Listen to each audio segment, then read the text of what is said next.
দীপালি। আমি আজকে করবো বেগুন ভাপা। এই জন্য আমি বেগুনগুলো কেটে এবার ধুয়ে রেখেছি। এবার নুন হলুদ আমি মাখিয়ে নেবো বেগুনটাতে। মাখিয়ে রেখেছিলাম, এবার একটু ভেজে নেব।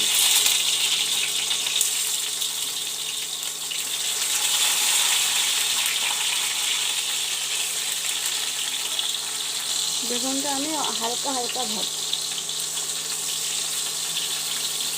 উল্টে দিচ্ছি, এরকম ভেজে নেব।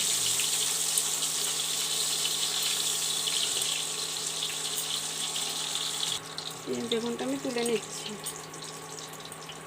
বেগুন ভাজা হয়ে গেছে, আমি তুলে নিচ্ছি। বেগুন ভাপা করার জন্য এই একটা টিফিন বাটি নিয়ে নিয়েছি। আর এখানে আমি পোস্ত, বাদাম, কাঁচা লঙ্কা আর সর্ষে পেস্ট করে রেখেছি এখানে। এটা আমি আবার বাটির মধ্যে দিয়ে দেব।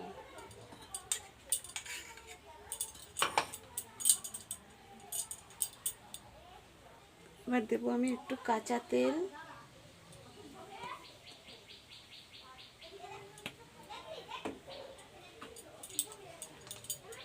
কাশ্মীর লঙ্কার গুঁড়ো, 1 চামচের মতন চিনি, 1/2 চামচ চিনি, স্বাদ মতো লবণ,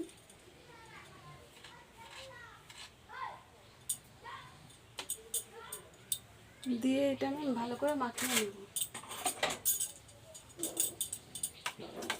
এবার ভালো করে মিশিয়ে নেব। এটা একটু জল দিয়ে দেব।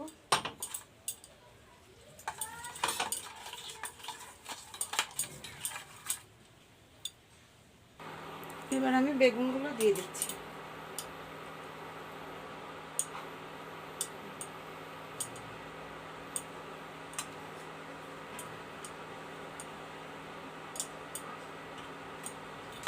বেগুনের গায়ে মশলাটা এইভাবে উঠিয়ে দেবো একটু।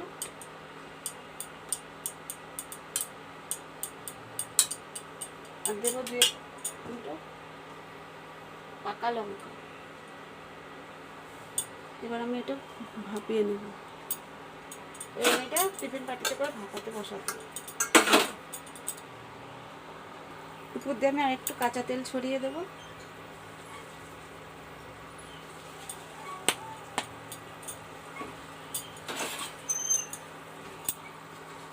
এই জলটা ফুটছে, এবার আমি এটা বসিয়ে দেবো।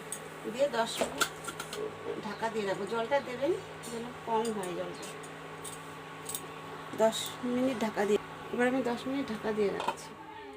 দেখুন বন্ধুরা, আমি ভাপা বসিয়ে দিয়েছিলাম, কারেন্ট চলে গেছে, এই যে এরকম হয়ে গেছে।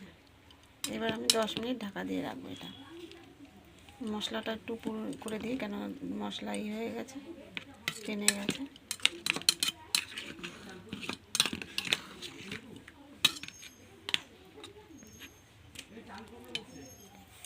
এরকম আপনারা গরম গরম ভাতে বানিয়ে খেয়ে দেখবেন কীরকম লাগলো। অবশ্যই লাইক শেয়ার।